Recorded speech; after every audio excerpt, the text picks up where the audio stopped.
Vinayan sir ഒരു police ഓഫീസറായി പൃഥ്വിരാജിനെ അഭിനയിക്കാൻ വിളിച്ചപ്പോൾ, ഇത്രത്തോളം കോൺട്രവേഴ്സീസ് നിലനിന്നപ്പോൾ അഭിനയിക്കാൻ സെറ്റിലേക്ക് പോയപ്പോൾ എന്തായിരുന്നു മാനസികാവസ്ഥ?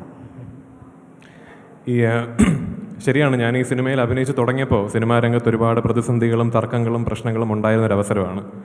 പക്ഷേ ഇപ്പോൾ എൻ്റെ കാര്യം മാത്രമല്ല, ഏതൊരു നടൻ്റെ ആണെങ്കിലും നമ്മളൊരു ക്യാരക്ടർ ചെയ്യാമെന്ന് തീരുമാനിച്ചു കഴിഞ്ഞ് സെറ്റിൽ പോയാൽ പിന്നെ പ്രതിസന്ധിയും തർക്കമൊക്കെ പോയി ജോലി നോക്കാൻ പറയും.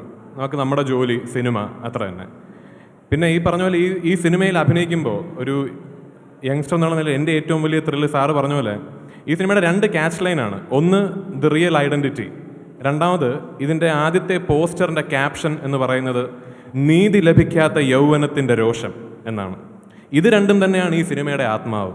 അതായത് ഇന്നത്തെ യങ് ജനറേഷൻ, അതായത് നിങ്ങളും ഞാനും എല്ലാം ഉൾപ്പെടുന്ന ജനറേഷൻ, നീതി ലഭിച്ചില്ലെങ്കിൽ നമ്മൾ പ്രതികരിക്കും, അതാരായിരുന്നാലും ശരി, അല്ലേ?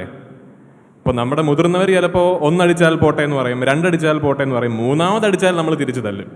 അതാണ് ഇന്നത്തെ ജനറേഷൻ്റെ ഒരു മെയിൻ ക്യാരക്ടറിസ്റ്റിക്.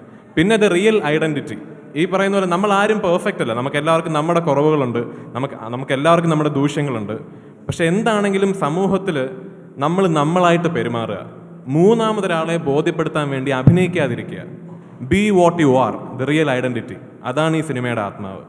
അപ്പോൾ അങ്ങനെ ഒരു സിനിമയ്ക്ക് ഇങ്ങനെയും ഇത്രയും ഹെവി ഒരു ക്യാരക്ടർ എന്നെ ഏൽപ്പിച്ച് ആ സിനിമയിൽ അഭിനയിക്കാൻ വിനയൻ സാർ എന്നെ വിളിച്ചപ്പോൾ അത് സ്വീകരിക്കുക എന്നല്ലാതെ മറ്റൊരു ചോയ്സ് പോലും എനിക്കില്ല. പിന്നെ ഇതിനു മുമ്പ് എന്നെ വെച്ച് 2 സിനിമകളെടുത്ത ഡയറക്ടറാണ്. ആദ്യം എടുത്ത സിനിമയ്ക്ക് എനിക്ക് കഴിഞ്ഞ വർഷത്തെ ഏറ്റവും മികച്ച നടനുള്ള ക്രിട്ടിക്സ് അവാർഡ് വാങ്ങി തന്നു. 2ാമത്തെ സിനിമയാണ് എൻ്റെ കരിയറിലെ ഏറ്റവും വലിയ ഹിറ്റ്.